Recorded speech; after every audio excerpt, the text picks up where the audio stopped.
മതിലകം ഗ്രാമപഞ്ചായത്ത് 16-ാം വാർഡിൽ നിർമ്മാണം പൂർത്തിയാക്കിയ 61-ാം നമ്പർ അംഗൻവാടിയുടെ ഉദ്ഘാടനം നടത്തി.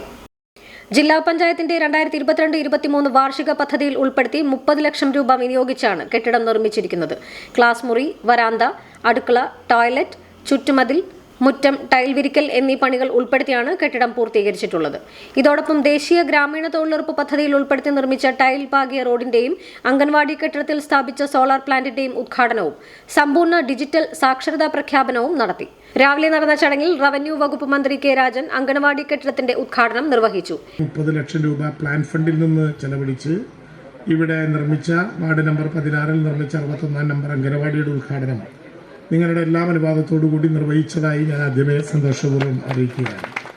കുട്ടികൾക്ക് ആവശ്യമായിട്ടുള്ള ഒരു മോഡേൺ അംഗനവാടിയാണ് നമ്മുടെ മുമ്പിൽ ലഭ്യമായിട്ടുള്ളത്. തൊഴിലുറപ്പ് പദ്ധതിയെ കൊണ്ട് അതിന് പറ്റുന്ന ഒരു റോഡും പഞ്ചായത്ത് പണി കഴിപ്പിച്ചു.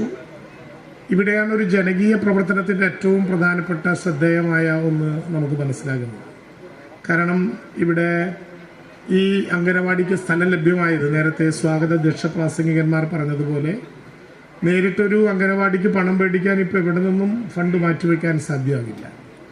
ആ ഘട്ടത്തിലാണ് നാടിൻ്റെ വികസനത്തിന് നാട്ടിലെ ജനങ്ങൾ മുൻകൈ എടുക്കുക എന്ന വലിയ ഒരു ജനകീയമായ ഇടപെടലിൻ്റെ നേതൃത്വത്തിൽ ഒരുപാട് ആളുകൾ, സെന്നിച്ചേട്ടൻ ഉൾപ്പെടെ ഒരുപാട് ആളുകൾ വ്യക്തതയോട് കൂടിയിട്ടുള്ള മുൻകൈ എടുത്ത് അവിടെ അങ്ങനെ ഒരു ഭൂമി ഉണ്ടാകണം എന്ന് നിശ്ചയിക്കുകയും പ്ലാൻ ഫണ്ടിൽ നിന്ന് MLA-മാർക്ക് കിട്ടുന്നത് പോലെ ജില്ലാ പഞ്ചായത്ത് മെമ്പർമാർക്ക് കിട്ടില്ല. അപ്പോൾ അതുകൊണ്ട് കിട്ടുന്ന പണം ഇവിടെ തന്നെ നിർവഹിക്കണം എന്ന് തീരുമാനിക്കുകയും അതിൻ്റെ ഭാഗമായി തൊഴിലുറപ്പുകാരെ കൊണ്ട് ഒരു റോഡ് നിർമ്മിക്കണമെന്ന് പഞ്ചായത്ത് തീരുമാനിക്കുകയും ഒക്കെ കൂടി ചെയ്തതോടെ അധികാര കേന്ദ്രങ്ങളെ പൂർണ്ണമായും വിനിയോഗിച്ചുകൊണ്ട് നമുക്ക് എങ്ങനെ മനോഹരമായ ഒരു അംഗനവാടി ഉണ്ടാക്കാം എന്ന് തെളിയിച്ചു കഴിഞ്ഞു. പ്രിയപ്പെട്ട ടൈസൺ മാഷ്, ഞാൻ ശ്രദ്ധിച്ചിട്ടുണ്ട്, അദ്ദേഹത്തിൻ്റെ പ്രവർത്തന പദങ്ങളിൽ ഏറ്റവും പ്രധാനപ്പെട്ട ഒരു അജണ്ട പലപ്പോഴും വിദ്യാഭ്യാസമായിരുന്നു. നമ്മുടെ സ്കൂളുകളുമായി പദ്ധതി, സ്കൂൾ മുതൽ IAS വരെ, IPS വരെ, സിവിൽ സർവീസ് വരെ എങ്ങനെ പഠിക്കണം എന്നുള്ളതിനെ കുറിച്ചിട്ടുള്ള ദിശാസൂചകങ്ങളായിട്ടുള്ള നടപടികൾ ഈ മണ്ഡലത്തിൻ്റെ ഒരു പ്രത്യേകതയായി ഞങ്ങളെല്ലാവരും കാണുന്ന ഒരു കാര്യമാണ്.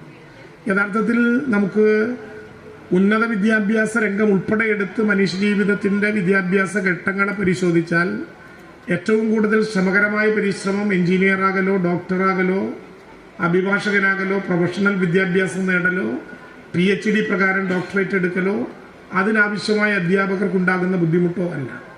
യഥാർത്ഥത്തിൽ ഒരു സമൂഹത്തെ വാർത്തെടുക്കുന്നതിൽ ഏറ്റവും പ്രധാനപ്പെട്ട പങ്ക് വഹിക്കുന്നത് E.T. ടൈസൺ MLA അധ്യക്ഷനായി. Mathilakam block panchayat president CK Girija tile പാകി നവീകരിച്ച റോഡിന്റെ ഉദ്ഘാടനവും മതിലകം ഗ്രാമപഞ്ചായത്ത് പ്രസിഡന്റ് സീനത്ത് ബഷീർ സോളാർ പ്ലാന്റിന്റെ സ്വിച്ച് ഓൺ കർമ്മവും നിർവഹിച്ചു. ജില്ലാ പഞ്ചായത്ത് അംഗം KS ജയ സമ്പൂർണ്ണ ഡിജിറ്റൽ സാക്ഷരതാ പ്രഖ്യാപനം നടത്തി. Mathilakam grama panchayat assistant engineer KK Vidya report അവതരിപ്പിച്ചു.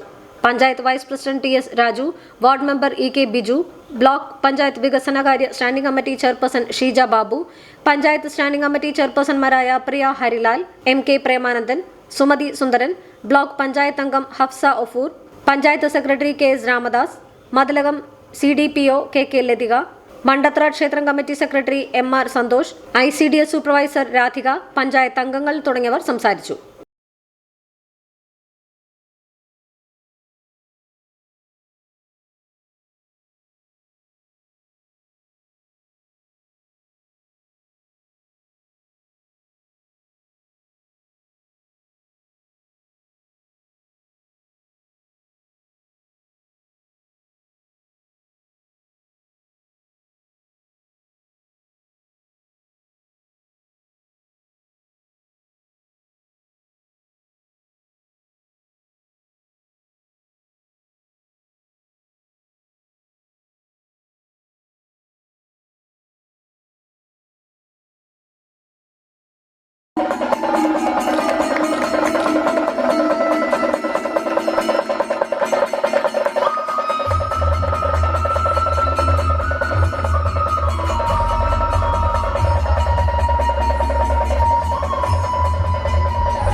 അംഗൻവാടിക്ക് ആവശ്യമായിട്ടുള്ള സ്ഥലം വിട്ടു തന്നവരുണ്ട്.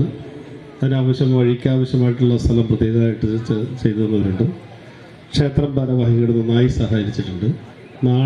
മിക്കവാറും ആളുകളൊക്കെ ഏതെങ്കിലും തരത്തിലൊക്കെ ഇതിനെ സഹായിച്ചിട്ടുണ്ട്. തീർച്ചയായും അത് തന്നെയാണ് സംസ്ഥാന ഗവൺമെൻറ് തദ്ദേശ സ്വയംഭരണ സ്ഥാപനങ്ങൾ ആഗ്രഹിക്കുന്നത്. സാധാരണ ഏതെങ്കിലും ഒരു ഫണ്ട് ജില്ലാ പഞ്ചായത്തിൻ്റെയോ അല്ലെങ്കിൽ മറ്റേതെങ്കിലും ഏജൻസിയിലൊക്കെ നൽകുക എന്നതിലപ്പുറത്തേക്ക് നമ്മുടെ എല്ലാം കോൺട്രിബ്യൂഷൻ അതിലുണ്ടാകണം. ഒരു ചെറിയ രീതിയിലെങ്കിലും നമ്മുടെ ഒരു സഹായം, ചിലപ്പോൾ ഒരു തടികൊണ്ട് എന്ന് പറയില്ല, നമ്മൾ പണം കൊണ്ട് അല്ലെങ്കിൽ തടികൊണ്ട് എന്ന് പറയുന്ന പോലെ നമ്മുടെ ഒരു സന്നദ്ധ പ്രവർത്തനമെങ്കിലും അതിലുണ്ടാകണം എന്നാണ് ആഗ്രഹിക്കുന്നത്. ജില്ലാ പഞ്ചായത്തിന്റെ ഭാഗമായി